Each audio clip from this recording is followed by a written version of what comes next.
Capítulo 4. Uma foca solitária. Acordei no dia seguinte sobressaltado, dolorido após o esforço feito na véspera. Mal me lembrava de ter deitado para dormir.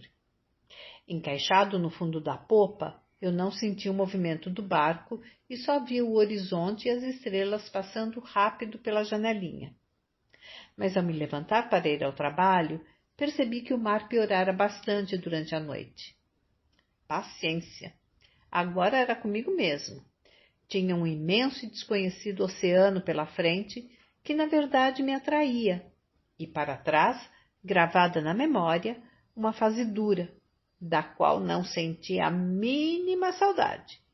E comecei a remar de costas, olhando para trás, pensando na frente. Eu queria me afastar o mais rapidamente possível da costa africana. Avançava com dificuldade devido às ondas que me molhavam a cada 5 minutos, mas não podia parar. Cada centímetro longe dessa região era de fundamental importância. Sopram ali o ano todo ventos implacáveis que movem as dunas do deserto da Namíbia e carregam a areia fina, deixando os diamantes à flor da superfície. Diamantes da mais alta qualidade, gem quality, lavados pelo mar e polidos pela areia, e em tal extensão que sua exploração é fortemente controlada e delimitada.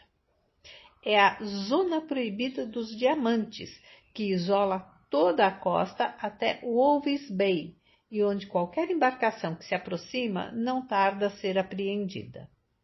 Nenhum veículo, por terra ou ar, que ultrapasse seus limites pode sair dali.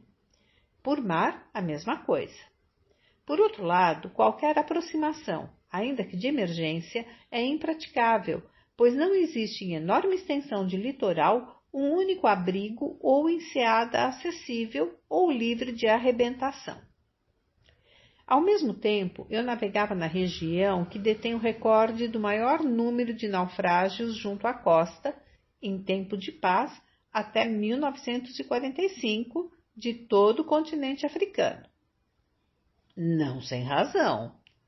Zona de ressurgência fria, com turbulências térmicas e ondas acima da altura média para sua latitude, a navegação por essas águas é dificultada por fenômenos anormais surgidos com as bruscas variações de temperatura. Como os ventos súbitos e quentes, berg winds, que vêm do deserto e de tão secos fazem as pessoas sangrar pelo nariz, e que formando colchões de ar quente e frio, alteram a propagação de ondas de rádio ou mesmo de televisão por grandes distâncias. Ou, então, as calmarias repentinas, que com a variação da densidade do ar provocam a chamada refração anormal, e fenômenos ópticos como miragem inferior e miragem superior, que distorcendo perigosamente o horizonte e as observações astronômicas, alteram os cálculos de navegação com falsas posições. O Africa Pilot, uma publicação para auxílio à navegação, obrigatória a bordo de qualquer navio e normalmente bastante técnica e sem emoção, na página 157, faz uma assustadora descrição da costa que ainda me perseguia. Walvis Bay Aludgerit, carta 632, 8.31. Nada pode ser mais inóspito do que o aspecto da costa entre Walvis Bay e a foz do rio Orange, 375 milhas ao sul.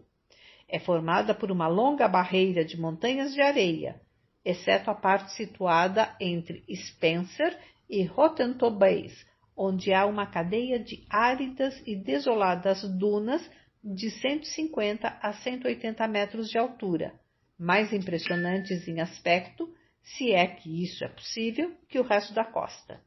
A maior parte dessa costa, designada área proibida, situa-se na zona de extração de diamantes. Tantas vezes eu havia lido esse parágrafo que já o sabia de cor. Que diabo eu vim fazer aqui, nesse lugar maluco? Eu me perguntava em voz alta. E remando em silêncio, eu respondia. tentar sair daqui. De fato, nada colaborava para que eu achasse normal a paisagem à minha volta. Ondas completamente descontroladas, águas escuras, tempo encoberto, um barulho ensurdecedor. Por onde andariam as tranquilas águas azuis do Atlântico de que tanto ouvi falar? Sem dúvida, longe da África. E tão preocupado estava em me afastar que esqueci por completo o radiocontato que estava combinado para as 16, horário de Greenwich, com o Brasil.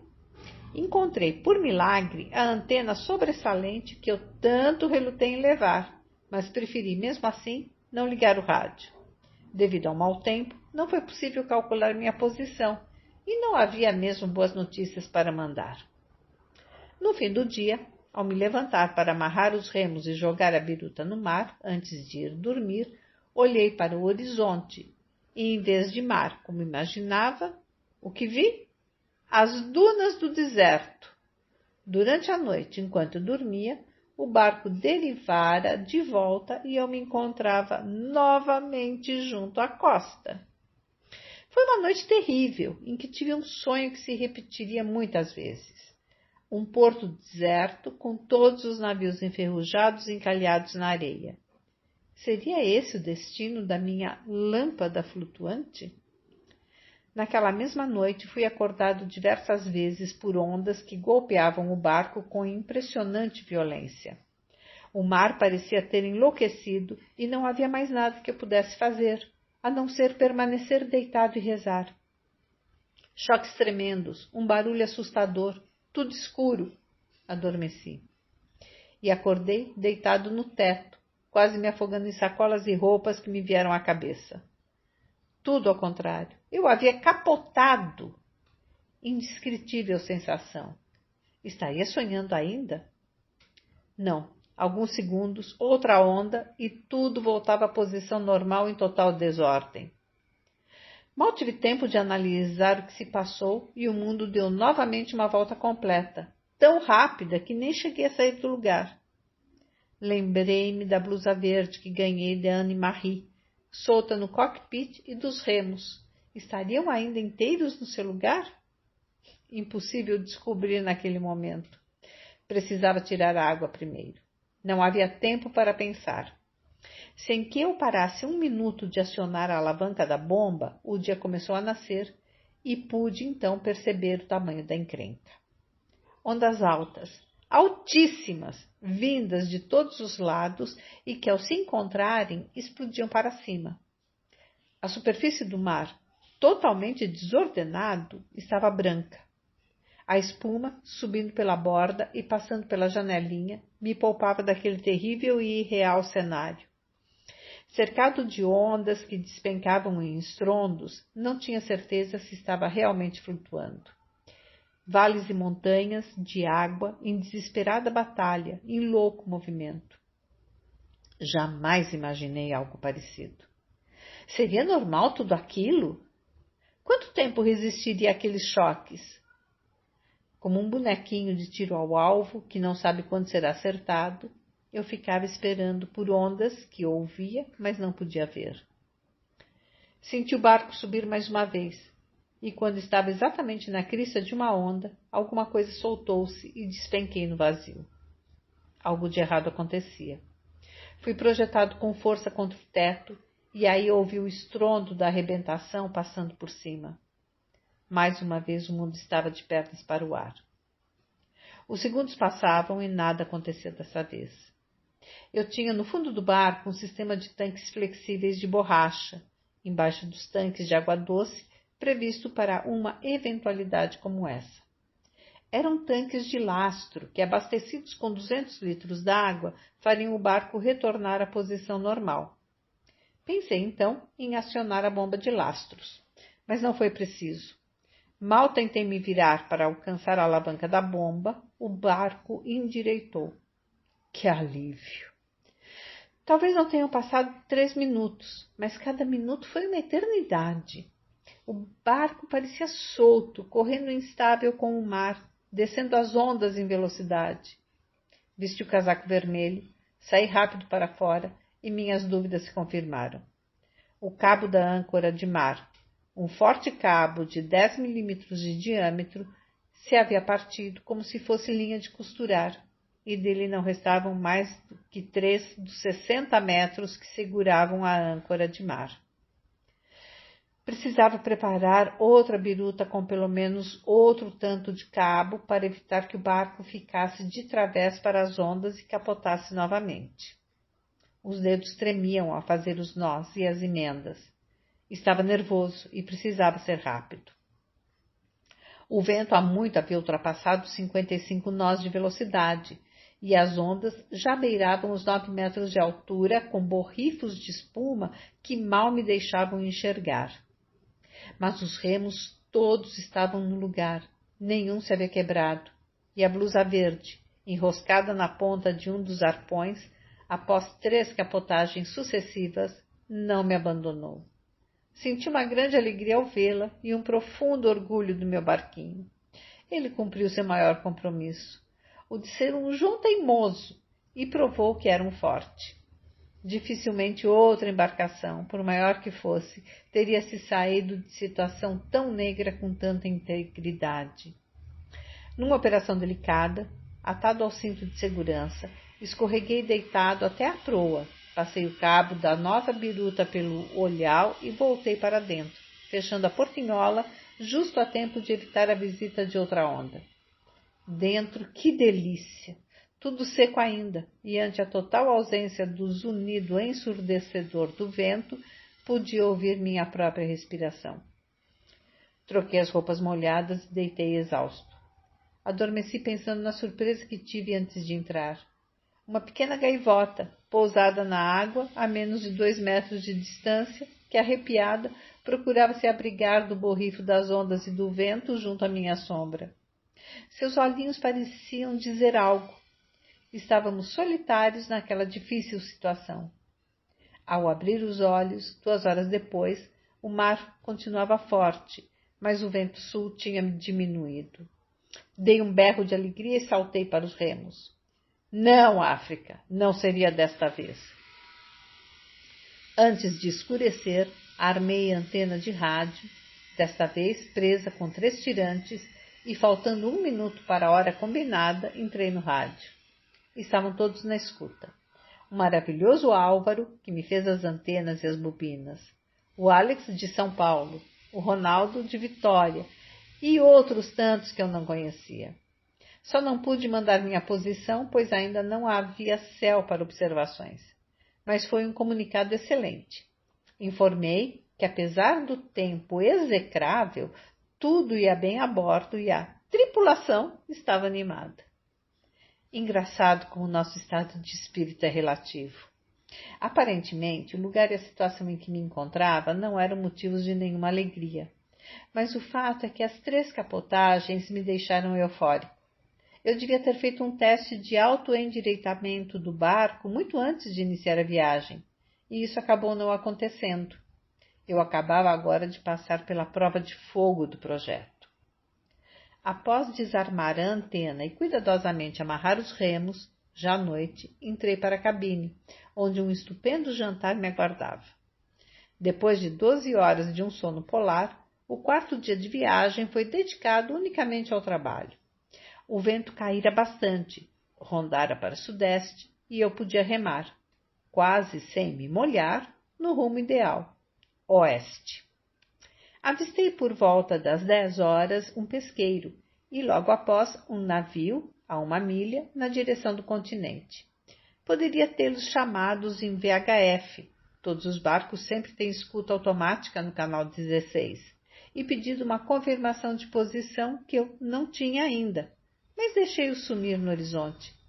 Sabia que ainda não estava completamente livre de ser lançado à costa por uma tempestade, e não me sentia à vontade para falar com ninguém da África sobre isso. Recebi a simpática visita de uma turma de golfinhos brincalhões que não quiseram ficar para o almoço. Remei sem parar até a hora do jantar e fui para o fogão. Eu cozinhava numa mini panela de pressão acoplada a um fogareiro de acendimento automático que utiliza cargas descartáveis de gás butano. Aos poucos, entrosando-me com as lides da cozinha, já não perdia mais tanto tempo para arrumar o conjunto, instalado no fundo, junto à cama, de modo que não houvesse risco de queimaduras, e em menos de 20 minutos o jantar já estava servido. Perdi a hora no quinto dia e acordei surpreso.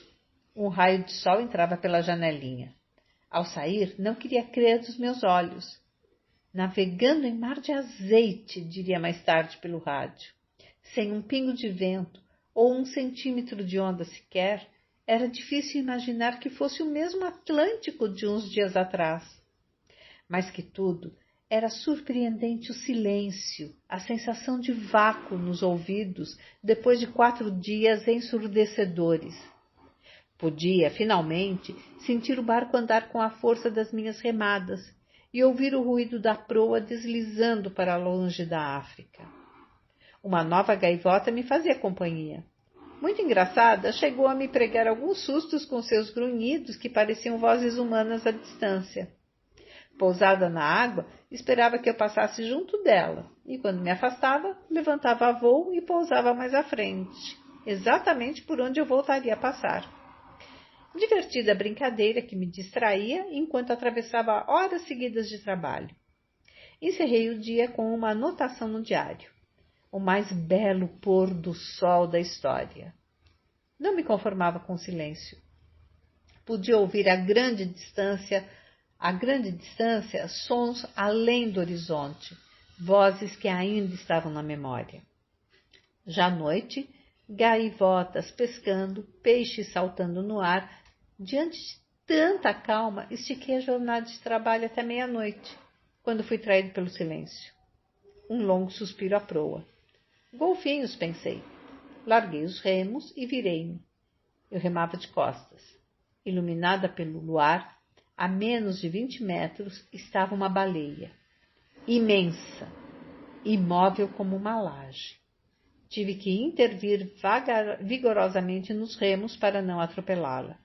Que fazia parada ali? Dormia, talvez. Passei por ela remando quieto, com a ponta dos dedos para não incomodá-la, até que sumiu para trás. Doce ilusão. Subitamente ela se levantava à proa, exatamente como a engraçada gaivota fizera durante o dia. Mas agora eu não achava graça nenhuma. Tentei de novo passar despercebido sem sucesso. A brincadeira continuou por mais de 1 hora, até que me rendi e fui dormir.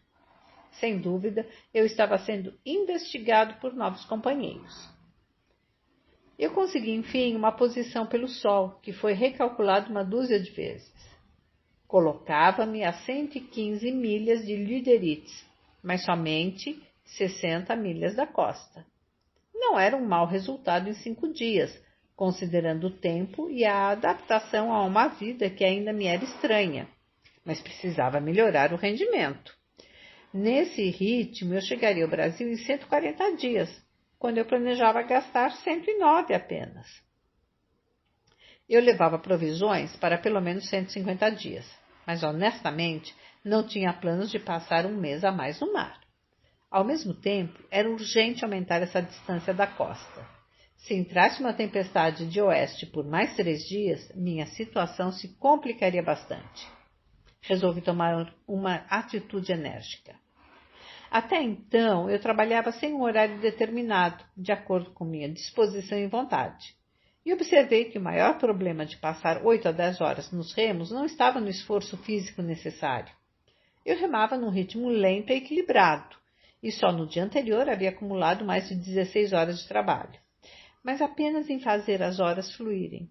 Havia horas no fim do dia que consumiam séculos para passar. Não era esgotamento físico o que mais me incomodava, mas o cansaço psicológico pela monotonia do trabalho.